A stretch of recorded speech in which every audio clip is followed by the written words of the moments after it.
Pour faire un collier, il nous faut un bois qui soit à la fois flexible mais aussi résistant.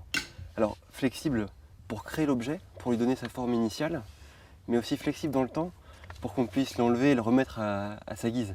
Alors pour ça, il faut un bois qu'on puisse travailler vert pour lui donner cette forme-là, avec l'effet de la température. Il nous faut un bois qui soit résistant. Et ça, pour ça, le frêne convient parfaitement.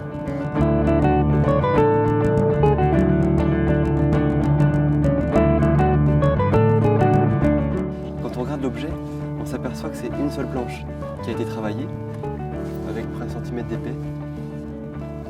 On voit même ici encore des morceaux d'écorce. Pour reconnaître le frêne, on peut déjà s'intéresser à son écorce.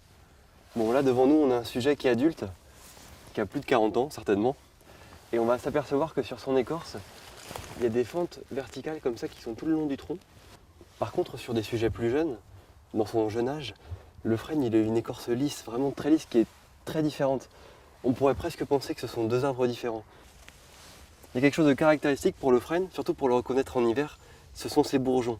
Parce que le bourgeon du frêne, c'est pas un petit bourgeon, c'est vraiment un gros bourgeon, tout noir, une tête d'épingle, un noir un petit peu mat, pas brillant, un peu comme du charbon. Le bourgeon, il donne naissance à la feuille, et la feuille, c'est ce qu'on appelle une feuille composée, qui est composée de plusieurs folioles, reliées par un pétiole central.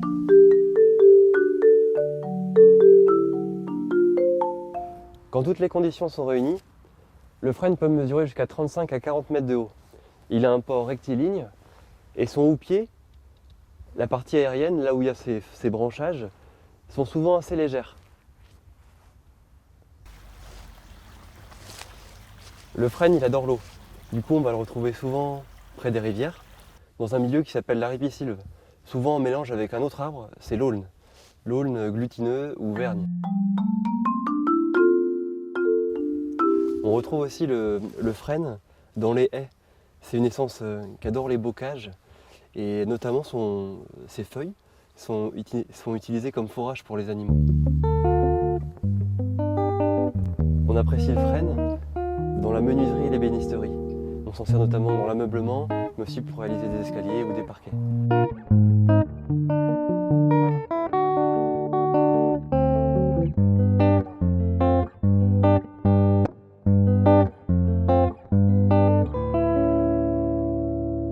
C'est aussi un très bon bois de chauffage.